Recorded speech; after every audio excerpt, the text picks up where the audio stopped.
Hello, this is Gabe Saporta from Cobra Starship. You were watching the Kerrang podcast.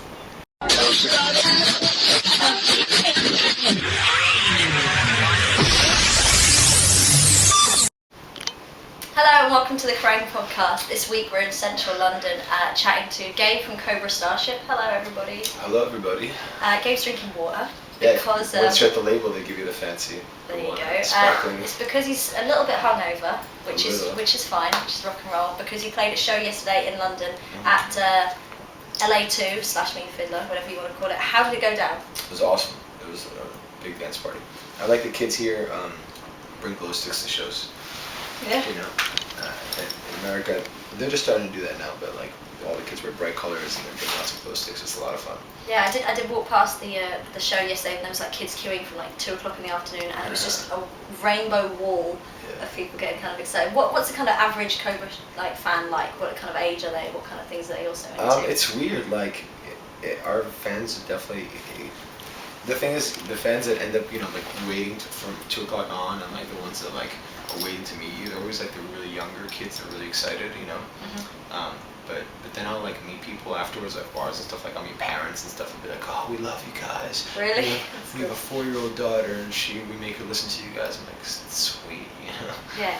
Catch them while they're young. Cobra fans for life. Well, yeah, I want to get the parents into it. You know, I like when moms get down to Cobra Starship. Yeah, sexy moms Yeah. at the back of the venue, shaking their thing. I've heard. I haven't been to see you play. I wasn't at the show yesterday, but I've heard. You're walking by outside. I was walking by. This looks too bright I for me think to I'm walk gonna into. go wash my hair instead. But I've heard about like a Cobra hand wave. Well, Cobras it started out really as a gang before it was even a band, and Wow. like every good gang, we had a gang sign, you know. Okay, there's a gang sign. Can you just sort of demonstrate it to us, like on the podcast? Yeah, of course. I can't show the secret handshake because that's only for top level Cobra members. But Yeah, we'd have to kind of put a black over the camera like that. The gang sign is just like that. Can I do it with either hand? Yeah, it's you're righty or lefty. Righty. Yeah, so that you put your right hand like this, nothing like that. Alright, so it's a cobra. This is the fangs. Yeah, the fangs. This is the back of the cobra. That's the cape, yeah. Do people at shows kind of hold it up and wiggle and? Yeah, well, obviously at the shows everyone's throwing it up because that's, you know, we're all Cobras congregate. But you know, Yeah. the real good thing about a gang sign is like, it's kind of like, you know, like the bat signal, you know. Yeah. Like if you have a problem, you know, walking down the street, just throw up your fangs, you know. And then like any other Cobras who are around will come to the rescue. Is there a call, like a kind of, you know, the equivalent of a Cobra mating cry that people can shout out across the street, like Thundercats ho kind of thing, but with a Cobra? No, Cobras are more, I think, like to that level, it's more okay. Especially the Cobra secret handshake.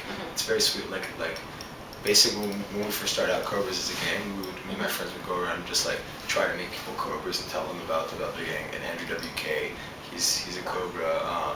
Andrew WK is a part of the Cobra gang. Kind of. I don't think he's part of Cobra Starship. He was an original old school Cobra. Wow, Cobra it's gang. like warriors. Yeah, exactly. And then I think the biggest dude we've met had be a Cobra is Farnsworth Bentley. You know who that is? No. That's Puff Daddy's.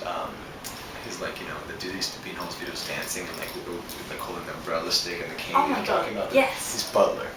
He is a Cobra. So I met him once. I'm like, yo, you want to be in our crew? And he's like, no, man, I don't fuck with crews. I'm like, no, it's like a whiteboard crew. It's a joke. And he's like, oh, okay, cool. So then I did that. Oops, I almost just showed you the secret handshake. And I showed him how to do it. And then I saw him like a couple years later, and I just shook his hand doing it that way. And he's like, oh, I remember you. So that's the thing about it. It's like sometimes if you think someone might be a Cobra or not, like you just go up to them and you do the secret handshake, and if they're not a Cobra, they might look at you a little weird, but if they're down, they're like, yeah. Like, you know, the same thing. You see someone awesome walking down the street, and you think they might be down, you're like, you can just maybe do the thing under the table, you know, just throw it up a little bit. If they flash it up, like, yeah. It's like Fight Club, you know? Cool. Okay, so back to the music.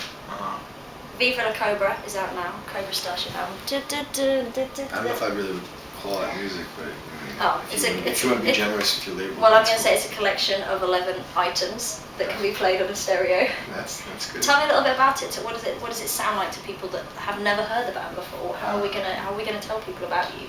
I guess the best way to describe it is if Justin Timberlake grew up listening to hardcore and made a record with Nintendo sounds. That's what the record was about. Wow, that's an intriguing proposition. Yeah. Justin Timberlake's also a fan of the band.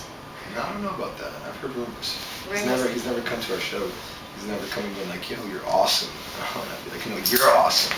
No, you're awesome. JT on That the hasn't list? happened yet, but we Not yet. fantasize about it all the time. Of course, good idea. All the time. You've done some pretty awesome like collaborations in the past. Not that I'm suggesting that there is a potential JT collaboration in the future. Fingers crossed, however.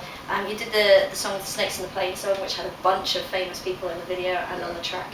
Can you tell us a little bit about that? Well, that song's actually how the whole band started.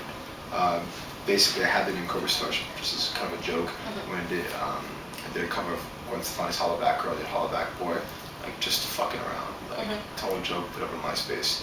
And then I was like starting a new band, started writing, and I wasn't going to use the name Cobra Starship.